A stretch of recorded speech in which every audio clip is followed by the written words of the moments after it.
அஸ்ஸலாமுஅலைக்கும். Hi viewers, welcome to Chithima kitchen. இந்த பாக்ஸில் நம்ம என்னென்ன ஐட்டம் பேக் பண்ணணும்னு பார்க்கலாமா?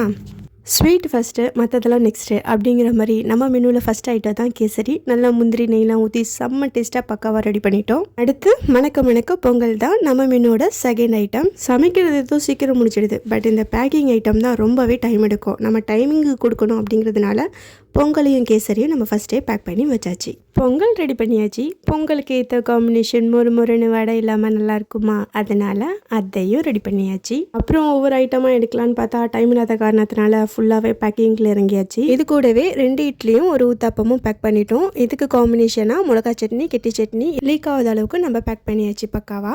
சாம்பாரை தனி பாக்ஸாகவே ரெடி பண்ணியாச்சு. அல்ஹம்துலில்லா, நம்ம சொன்ன மாதிரியே டைமுக்கு நம்ம ரெடி பண்ணி கொடுத்துட்டோம். நான் இந்த கேரி பேக்கில் தான் பேக் பண்ணி கொடுத்தேன். இந்த கேரி பையிலையும் அந்த ஸ்பெஷல் ஸ்வீட்டையும் வச்சாச்சு.